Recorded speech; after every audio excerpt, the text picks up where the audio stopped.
Hi, this is Lucia with The Art of Love.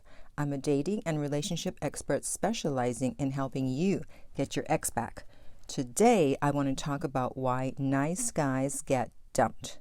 Lately, I've noticed that with several of my male coaching clients, in speaking with them, I'm realizing that they were too quote-unquote nice, and that's why they got dumped. They may have started out alpha, but became beta as the relationship progressed, and that got them dumped. So what can you do if you are a nice guy? Well, I'm going to tell you. But before I do that, I want to remind you, if you have not already subscribed, to do so you don't miss out on any future videos. And while you're at it, tap the bell icon so you'll be notified when a new video is up. So let's start by defining nice guy, because obviously you should be nice to everyone, just as a human being, be nice to men and women. But a nice guy is too nice too often. And that means that they keep quiet when instead they should say something. They should stand up for themselves, but they don't. They should call someone out and set boundaries, but they don't. And why is this? Where is this inaction coming from? One word, and that word is fear. The motivating factor behind this behavior is fear. Fear of confrontation, fear of conflict, fear of making someone mad, and fear of loss. Whereas with the not so nice guy, also known as the jerk, he's not operating from a place of fear. He speaks up if the woman is disrespectful. He has no problem setting boundaries, and he's not afraid of losing the relationship if that's what it comes down to. If anything, he's more afraid of losing himself. A high-value man does not tolerate bad behavior from women, or actually from anyone. So when you're too nice, you come across as low value because you're tolerating things you shouldn't be tolerating. So where does this come from? How does a guy become too nice? Well, the answer can usually be found in their childhood. Maybe they grew up without a strong male figure in their life, and they didn't have an example of what a guy does when he's high value and when he deals with women, how to deal with them in a way that gets their respect. Maybe he grew up with a single mom or in a household where there were many women and they were in charge, and he was taught to respect women, which of course you should, but he wasn't taught that he also needs to respect himself. And finally, maybe the guy experienced abandonment as a child from either his mother or a female figure, and this causes trauma, and the guy, as he grows up, will do anything to make sure he's not abandoned again. This is why it's important to work on yourself, meaning heal your childhood traumas. Otherwise, they will control you as an adult. I saw a comment recently underneath one of my videos, and the guy said that he didn't know whether he should be a nice guy or a jerk because when he was a jerk, he felt guilty. Well, who says it's an either-or proposition? Why can't you be both? And here is the key to this whole thing.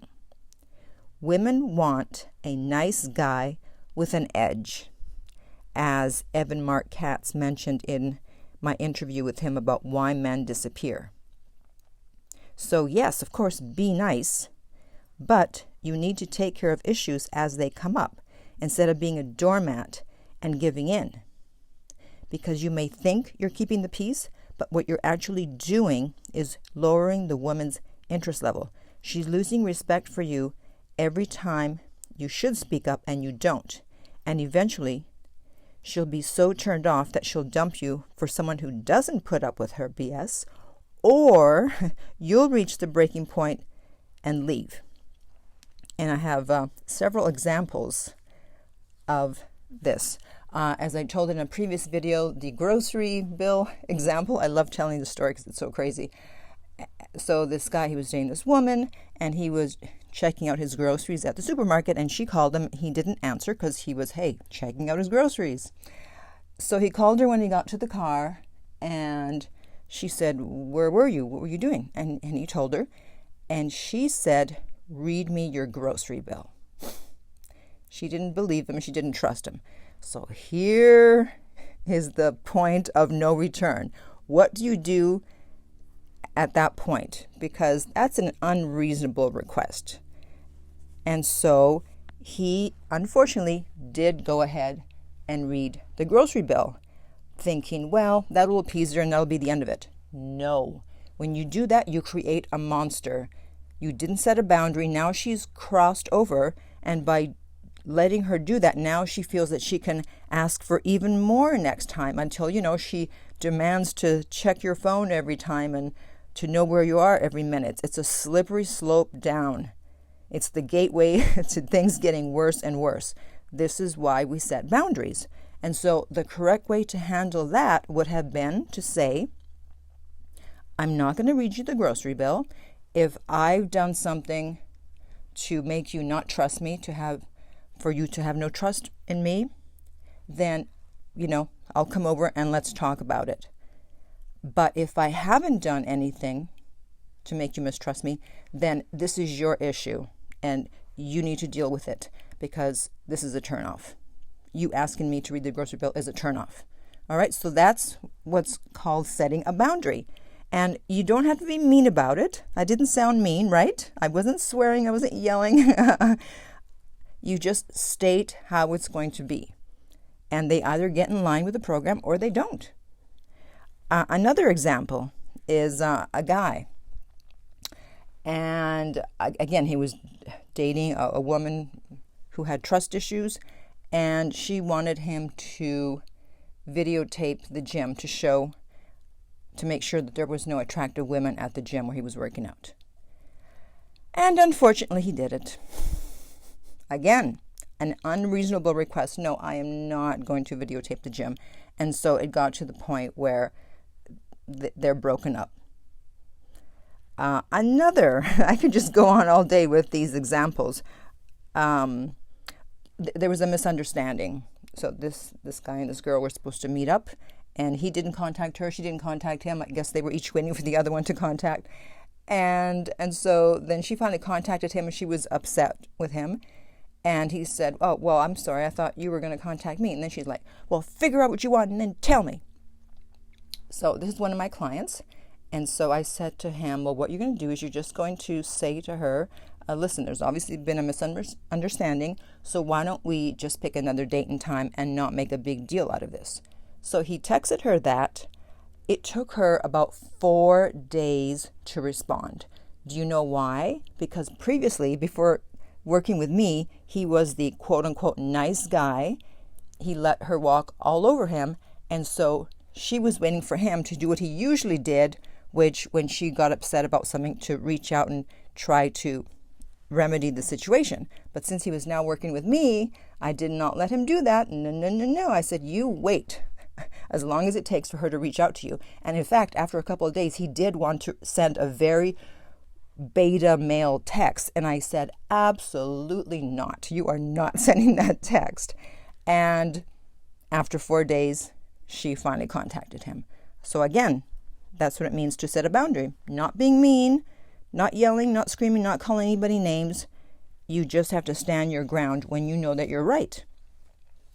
Another example is actually someone who was married, and I knew this couple, and he's a friend of mine, and when they were engaged, she saw that we were friends, so even though she didn't know me, she contacted me. She's like, did you ever date him, or is there anything going on with you guys?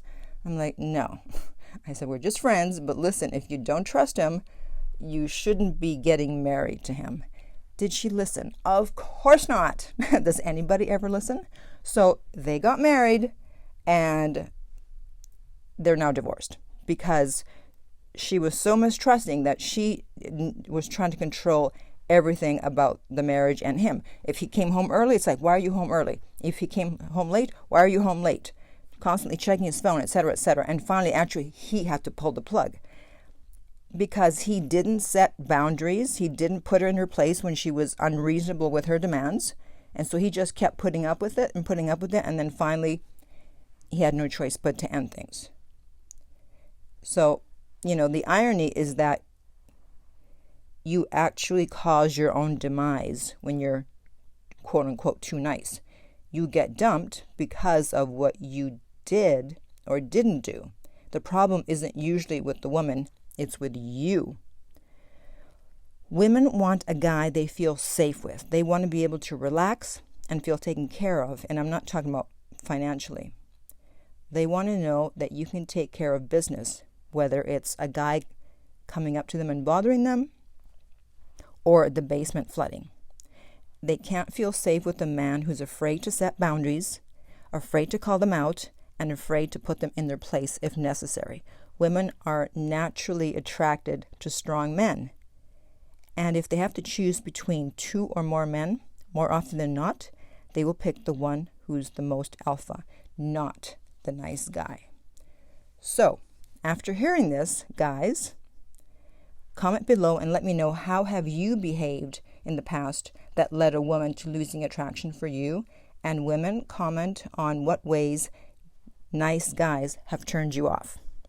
And if you would like my help coaching so that you don't send texts you shouldn't be sending and other things, then you can contact me at theartoflove.net. The direct link is below. If you found this helpful, then be sure to like and also subscribe and share. If you are listening on iTunes, I would appreciate if you would rate and review the podcast. And finally, remember that love inspires, empowers, uplifts, and enlightens.